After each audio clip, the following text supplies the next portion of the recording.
Oke, Assalamualaikum warahmatullahi wabarakatuh. Selamat pagi, Bapak Sparta dan teman-teman sekalian. Kami dari kelompok 3 akan mempresentasikan tentang kenapa financial institution itu penting atau spesial. Ada saya, Azra Marsyadino, lalu ada teman-teman saya yang lain. Mungkin bisa disebutkan satu-satu. Saya Beatrice Alicia Maharani dengan NIM 2019-12-11-001. Saya Nada Yasha dengan NIM 2019-12-11-007. Saya Nabila Putri Ardiansyah dengan NIM 2019-12-11-041. Saya Dinda Sabelia dengan NIM 2019-1211045. Baik, boleh next.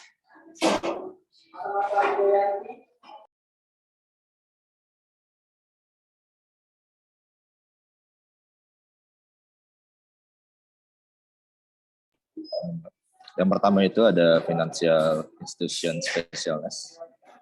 Kalau dilihat dari gambar sebelah kiri itu ada household atau rumah tangga, itu dia memiliki aset. Lalu juga ada juga kolom dari corporation atau perusahaan. Untuk penjelasannya, rumah tangga atau household itu akan menghasilkan tabungan yang berlebih dengan mengkonsumsi lebih sedikit daripada yang mereka peroleh, dan akan memiliki pilihan dasar, yaitu pertama, menyimpan uang tunai sebagai aset, lalu yang kedua, berinvestasi dalam sekuritas yang diterbitkan oleh perusahaan. Secara umum, perusahaan menerbitkan sekuritas untuk membiayai investasi mereka dalam aset real dan menutupi kesenjangan antara rencana investasi mereka dan tabungan yang dihasilkan secara internal seperti laba yang ditahan. Boleh next.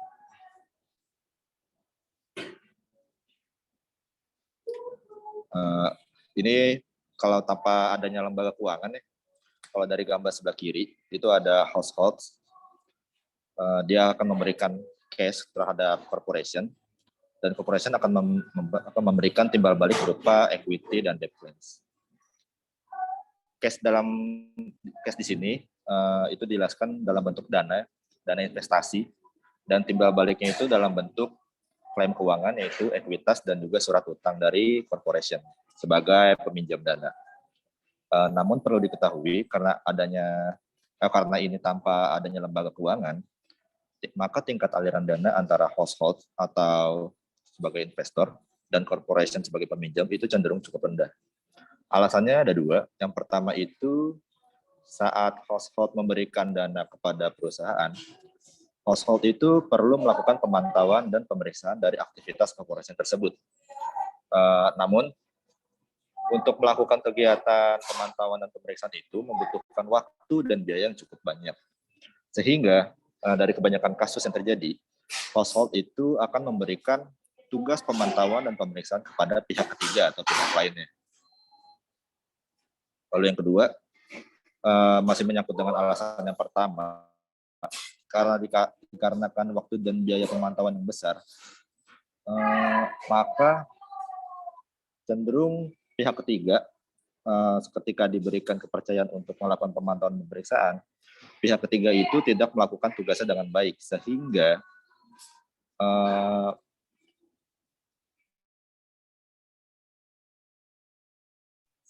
corporation itu untuk keuangannya, untuk financial report dari perusahaan itu sendiri, yaitu risiko dari kepercayaan dari investor. Ya, boleh next.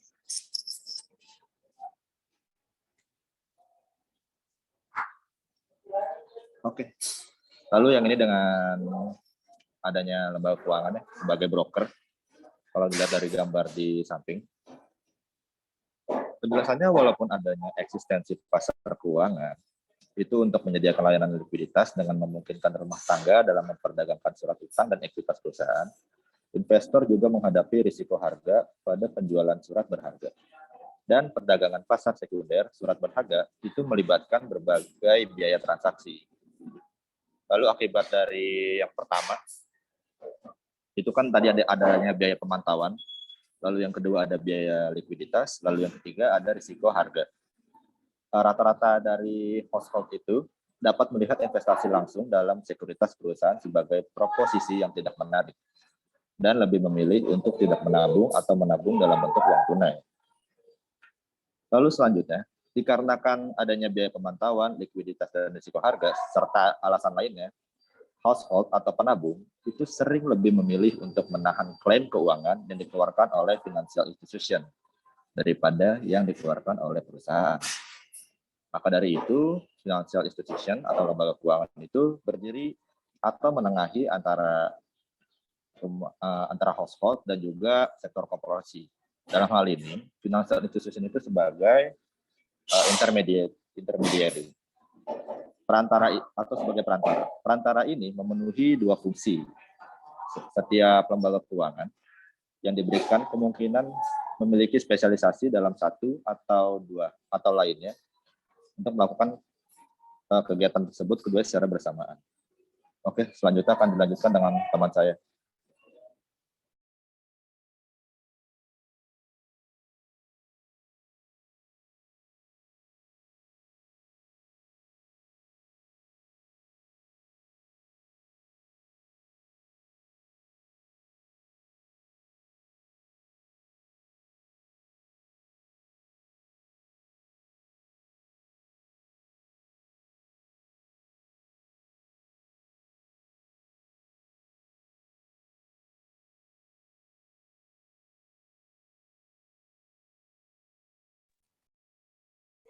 Lalu ada financial institution function as brokers. Yang pertama itu ketika bertindak sebagai broker murni, lembaga keuangan bertindak sebagai agen penabung dengan memberikan layanan informasi dan transaksi. Lalu efisiensi yang diberikan menghasilkan pengurangan biaya perdagangan atau skala ekonomi.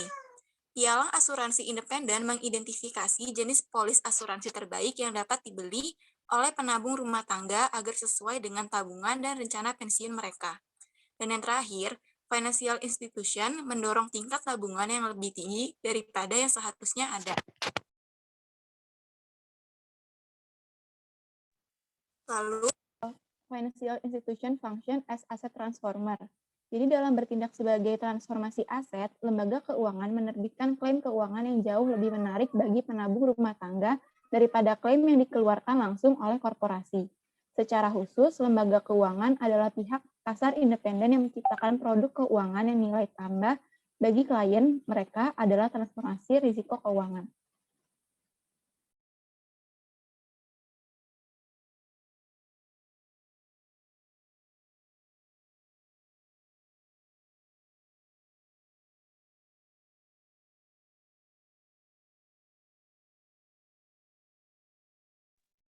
Lalu information cost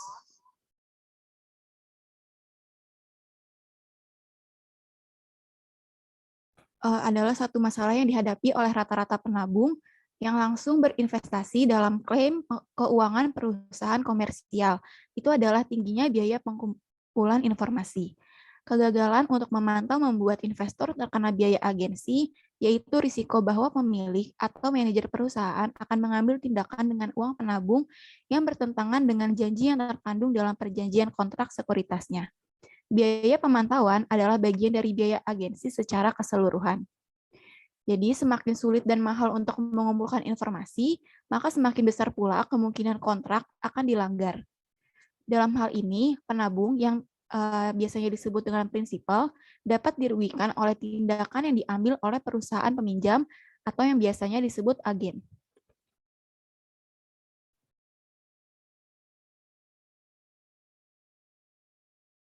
Lalu ada financial institution role as delegated monitor. Jadi dalam arti tertentu, penabung kecil telah menunjuk financial institution atau lembaga keuangan sebagai pemantau yang didelegasikan untuk bertindak atas nama mereka. Lembaga keuangan tersebut tidak hanya memiliki insentif yang lebih besar untuk mengumpulkan informasi, biaya rata-rata untuk mengumpulkan informasi mereka juga lebih rendah. Lalu ada financial institution role as information producer. Jadi dengan bertindak sebagai pemantau yang didelegasikan dan menghasilkan informasi yang lebih baik dan lebih tepat waktu, Lembaga keuangan mengurangi tingkat ketidaksempurnaan informasi dan asimetri antara pemasok utama dan pengguna dalam perekonomian.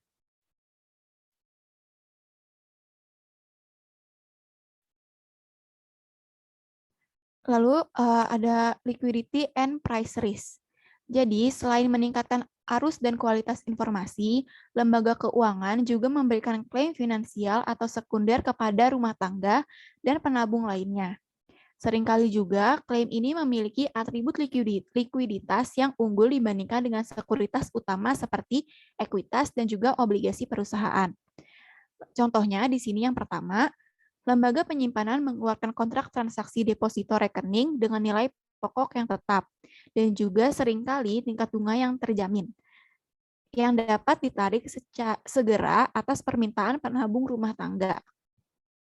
Yang kedua, reksadana pasar uang menerbitkan saham kepada penabung rumah tangga yang memungkinkan penabung tersebut menikmati kontrak pokok, yaitu seperti deposito, yang hampir tetap sementara seringkali mendapatkan suku bunga yang lebih tinggi daripada deposito bank. Dan yang ketiga, perusahaan asuransi jiwa mengizinkan pemegang polis untuk meminjam terhadap polis mereka yang diadakan dengan perusahaan dalam waktu yang singkat.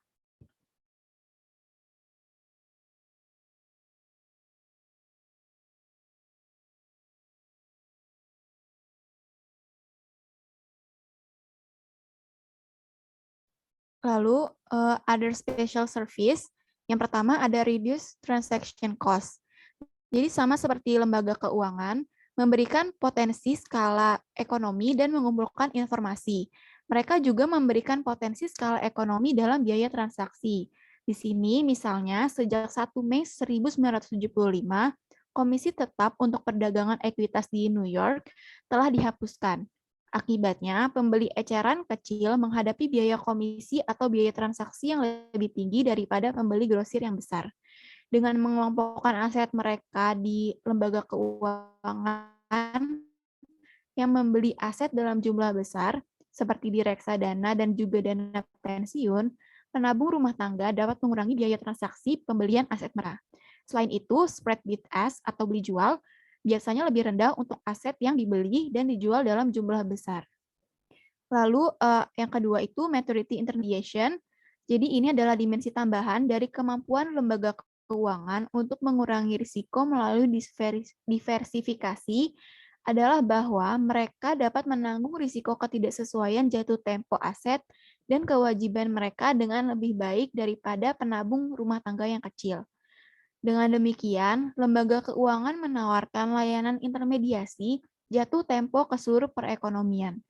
Secara khususnya, melalui ketidaksesuaian maturitas, lembaga keuangan dapat menghasilkan kontrak jangka panjang seperti pinjaman hipotek yang jangka panjang dengan suku bunga yang tetap untuk rumah tangga, sambil tetap mengumpulkan dana dengan kontrak kewajiban dalam jangka pendek.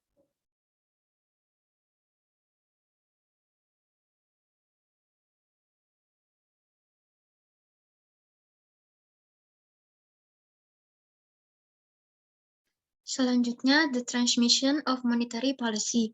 Jadi, sifat simpanan lembaga penyimpanan yang sangat liquid menyebabkan penerimaannya oleh masyarakat sebagai alat tukar yang paling banyak digunakan dalam perekonomian. Karena kewajiban lembaga penyimpanan merupakan komponen penting dari jumlah uang beredar yang berdampak pada tingkat inflasi. Lalu, mereka memainkan peran kunci dalam transmisi kebijakan moneter dari bank sentral ke seluruh perekonomian. Artinya, lembaga penyimpanan adalah saluran yang melaluinya tindakan kebijakan moneter yang berdampak pada sektor keuangan lainnya dan perekonomian secara umum.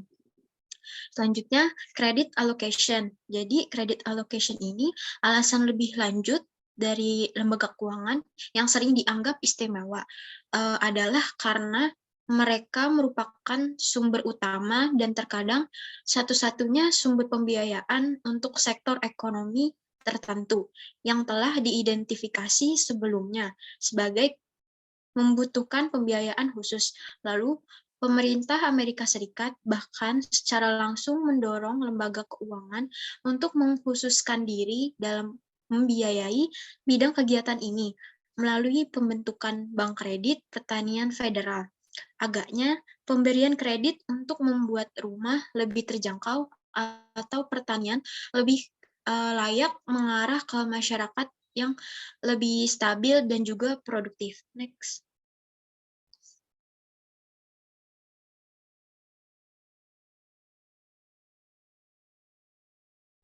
Selanjutnya, intergenerational wealth transfers or time intermediation. Kemampuan penabung untuk mentransfer kekayaan lintas generasi juga sangat penting bagi kesejahteraan sosial bagi suatu negara. Oleh karena itu, asuransi jiwa dan dana pensiun seringkali didorong secara khusus melalui keringanan perpajakan khusus. Lalu mekanisme subsidi lainnya. Untuk melayani dan mengakomodasi kebutuhan tersebut, seringkali proses transfer kekayaan ini menghindari pelakuan pajak marginal penuh seperti pembayaran langsung akan dikenakan. Selanjutnya ada payment services. Jadi dua layanan pembayaran yang penting adalah layanan clearing cek dan juga transfer kawat. Contohnya itu pada hari tertentu triliunan dolar pembayaran dilakukan melalui Fed wire dan chips, dua jaringan kawat pembayaran grosir besar di Amerika Serikat. Kerusakan apapun dalam sistem ini mungkin akan menghasilkan kemacetan di sistem pembayaran dengan akibat yang merugikan perekonomian. Next.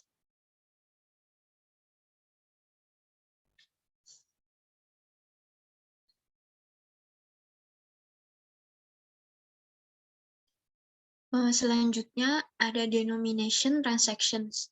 Jadi reksadana pasar uang maupun reksadana utang ekuitas istimewa karena keduanya menyediakan layanan yang berkaitan dengan intermediasi denominasi.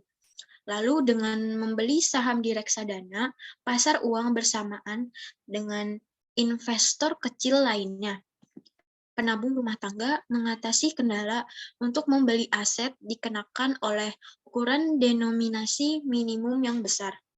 Akses tidak langsung seperti itu ke pasar ini memungkinkan penabung kecil untuk menghasilkan pengembalian yang lebih tinggi pada portofolio mereka juga. Next.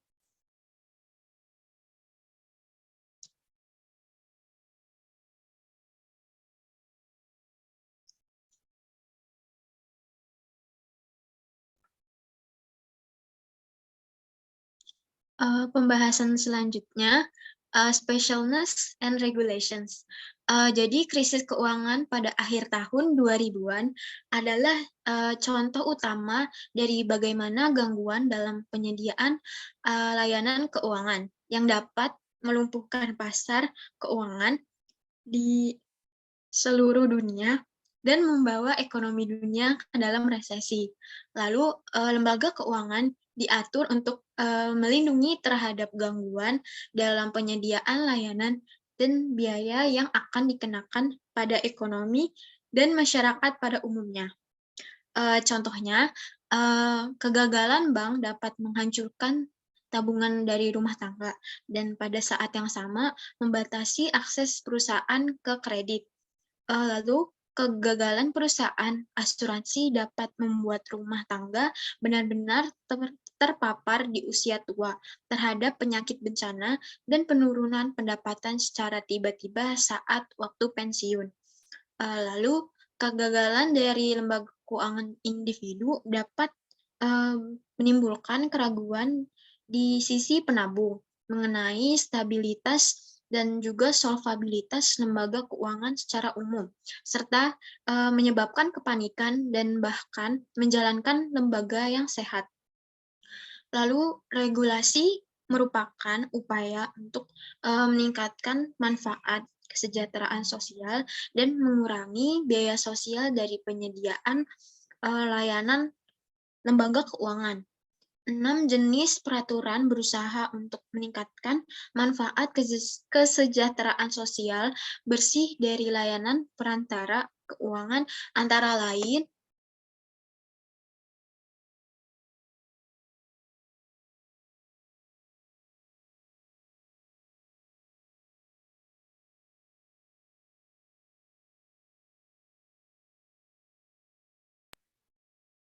Selanjutnya, safety and soundness regulation. Jadi untuk melindungi deposan dan peminjam dari resiko kegagalan lembaga keuangan karena misalnya kurangnya adanya diversifikasi dalam portofolio asetnya, regulator ini telah mengembangkan lapisan mekanisme untuk perlindungannya. Mekanisme ini dimaksudkan untuk memastikan keamanan serta kesehatan dari lembaga keuangan tersebut dan juga dengan demikian dapat menjaga kredibilitas dari lembaga keuangan atau financial institution itu di mata peminjam serta pemberi pinjamannya.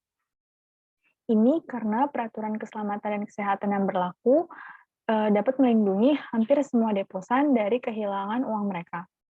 Jadi pada lapisan pertama, perlindungan, itu ada persyaratan yang mendorong lembaga keuangan tersebut untuk mendiversifikasi aset mereka. Kemudian perlindungan lapisan kedua, ini menyangkut pada tingkat minimum dari modal atau dana ekuitas yang harus disumbangkan oleh pemilik lembaga keuangan untuk mendanai operasinya.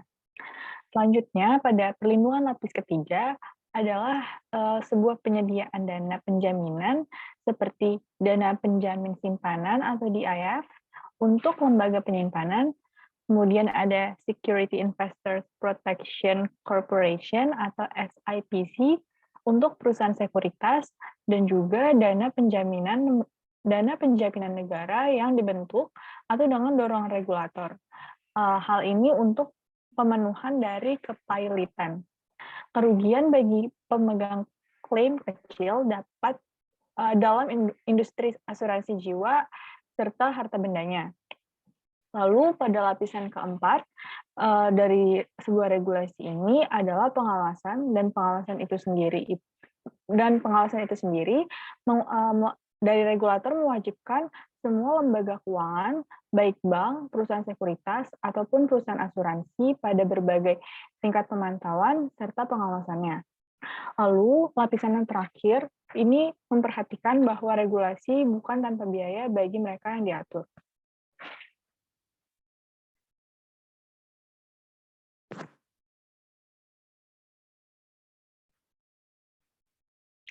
Selanjutnya ada monetary policy regulation. Di sini motivasi lain untuk meregulasi menyangkut peran khusus yang dimainkan bank dalam transmisi kebijakan moneter dari Federal Reserve atau bank sentral ke seluruh perekonomian. Beberapa berpendapat bahwa memaksakan persyaratan cadangan seperti itu membuat kontrol dari jumlah uang beredar dan transmisinya lebih dapat diprediksi. Cadangan tersebut juga menambah beban regulasi bersih dari financial institution jika lebih dari yang diyakini lembaga tersebut diperlukan untuk tujuan likuiditasnya sendiri. Namun, untuk lembaga keuangan atau financial institution tersebut dikelola dengan baik, tingkat optimal ini biasanya rendah, terutama jika bank sentral atau badan pengatur lainnya itu tidak membayar bunga atau membayar bunganya sangat kecil atas cadangan wajibnya. Akibatnya, lembaga keuangan sering melihat cadangan yang diperlukan mirip dengan pajak dan sebagai biaya positif untuk melakukan intermediasi. Nah, selanjutnya ada juga Credit Allocation Regulation. Di sini, peraturan alokasi kredit mendukung pinjaman dari lembaga keuangan ke sektor-sektor yang penting secara sosial, seperti perumahan serta pertanian. Peraturan ini mungkin mengharuskan lembaga keuangan untuk memiliki aset dalam jumlah yang minimum di satu sektor ekonomi tertentu, atau untuk menetapkan tingkat bunga, harga, atau biaya maksimum untuk mensubsidi sektor-sektor tertentu. Pembatasan harga dan kuantitas seperti itu mungkin memiliki pembenaran atas dasar kesejahteraan sosial, terutama jika masyarakat memiliki preferensi untuk sektor perumahan dan pertanian kuat dan juga bersubsidi. Tetapi, mereka juga dapat merugikan lembaga keuangan yang harus menanggung biaya pribadi untuk memenuhi banyak peraturan ini. Sejauh ini, biaya pribadi bersih dari pembatasan tersebut positif. Mereka menambah biaya dan mengurangi efisiensi yang lembaga keuangan atau financial institution tersebut untuk melakukan intermediasi.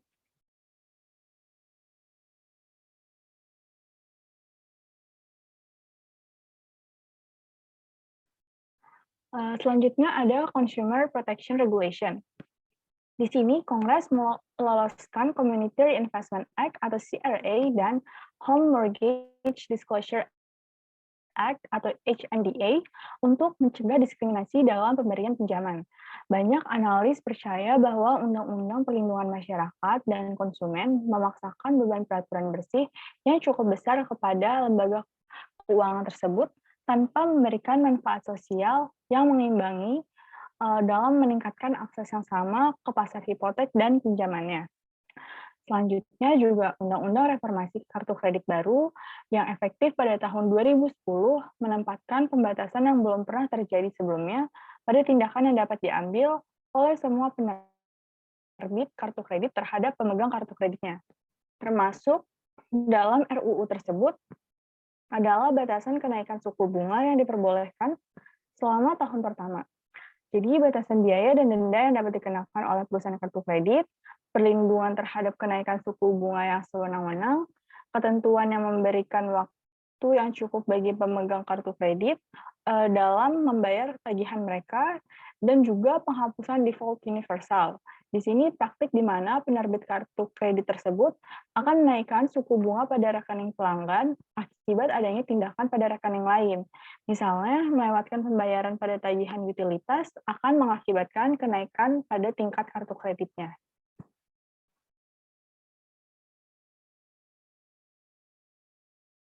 Selanjutnya juga ada Investor Protection Regulation. Di sini sejumlah besar undang-undang melingkupi investor yang menggunakan bank investasi secara langsung untuk membeli sekuritas dan atau secara tidak langsung mengakses pasar sekuritas melalui investasi di reksadana atau dana pensiun. Berbagai undang-undang melindungi investor dari penyalahgunaan seperti perdagangan orang dalam, kurangnya pengungkapan, penyimpangan langsung, serta pelanggaran tanggung jawab dari fidusia. Seperti halnya Undang-Undang Perlindungan Konsumen, kepatuhan terhadap tindakan ini dapat membebankan beban regulasi bersih pada lembaga keuangan atau financial institution tersebut. Selanjutnya, untuk entry regulation, di sini masuk dan kegiatan lembaga keuangan juga diatur. Meningkatkan atau menurunkan biaya masuk ke sektor keuangan yang mempengaruhi profitabilitas perusahaan yang sudah bersaing di industri tersebut. Selain itu, peraturan juga menentukan ruang lingkup kegiatan yang diizinkan di bawah suatu piagam tertentu. Semakin luas rangkaian kegiatan jasa keuangan yang diizinkan berdasarkan piagam tersebut, maka semakin bernilai juga piagamnya. Dengan demikian, hambatan masuk dan peraturan yang berkaitan dengan ruang lingkup kegiatan yang diizinkan mempengaruhi nilai piagam LK atau financial institution tersebut dan ukuran beban peraturan bersih lainnya.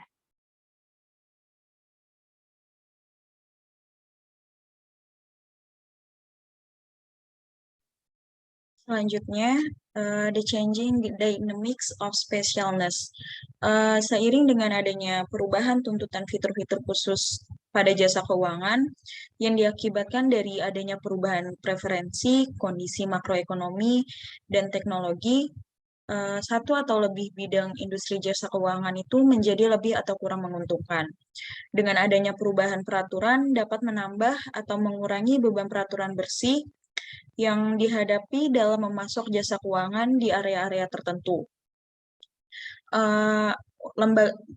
Jadi lembaga keuangan yang ingin bertahan dan makmur, mereka harus cukup fleksibel untuk pindah ke area layanan keuangan yang berkembang dan jauh dari area yang berkontraksi. Dalam artian, hambatan aktivitas dalam industri jasa keuangan ini dapat mengurangi kemampuan untuk melakukan diversifikasi dan berpotensi menambah beban regulasi bersih yang dihadapi oleh lembaga keuangan. Selanjutnya, the rise of financial service holding companies. Sejauh ini pasar jasa keuangan itu efisien dan tren ini mencerminkan kekuatan permintaan dan penawaran. Mereka menunjukkan tren di mana penabung itu semakin memilih intermediasi denominasi dan layanan informasi yang disediakan oleh reksadana. Selanjutnya, lembaga keuangan juga memberikan investasi yang sangat mirip dengan investasi terdiversifikasi di pasar sekuritas. Di pasar sekuritas langsung atas klaim keuangan yang telah diubah yang ditawarkan oleh lembaga keuangan tradisional. Selain itu, tren ini juga dapat menunjukkan bahwa beban regulasi bersih pada lembaga keuangan tradisional itu, seperti bank dan perusahaan asuransi itu lebih tinggi daripada beban perusahaan investasi.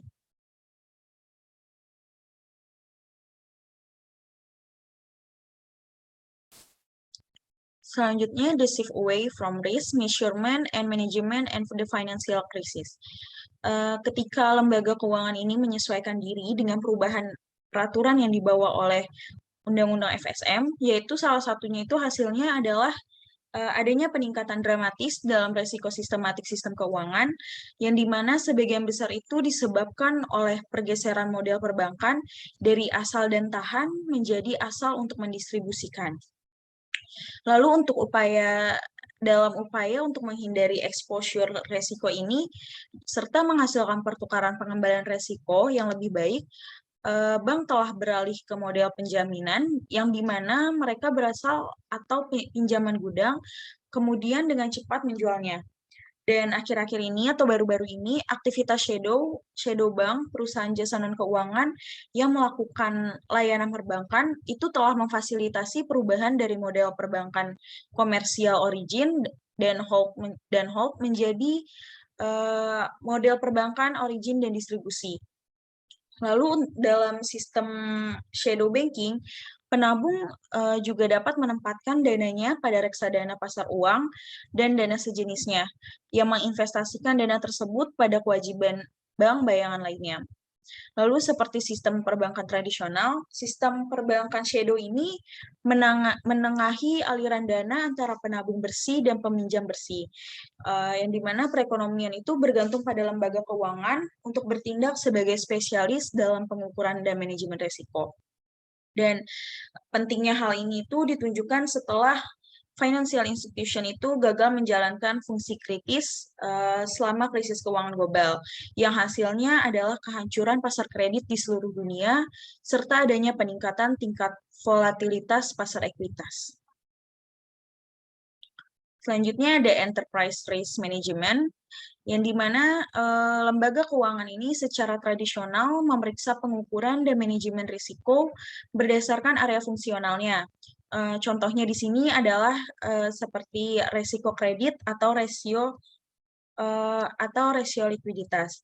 Dan baru-baru ini mereka telah mengakui nilai manajemen risiko perusahaan. Selanjutnya, manajemen risiko perusahaan ini mengakui pentingnya memprioritaskan dan mengelola spektrum penuh risiko sebagai portofolio risiko yang saling terkait, yang dimana proses ini juga berupaya untuk menanamkan manajemen risiko sebagai komponen dalam semua keputusan penting di seluruh financial institution atau lembaga keuangan. Dan manajemen risiko perusahaan ini atau IRM menjadi yang terdepan bagi banyak lembaga keuangan selama terjadinya krisis keuangan dan setelah terjadinya krisis keuangan. Dan ketika praktik manajemen risiko, mereka ini berada di bawah pengawasan yang sangat ketat. Dan manajemen risiko perusahaan atau IRM ini menekankan pentingnya membangun budaya risiko yang kuat yang didukung oleh pengaturan tata kelola yang secara eksplisit selaras dengan selera risiko perusahaan.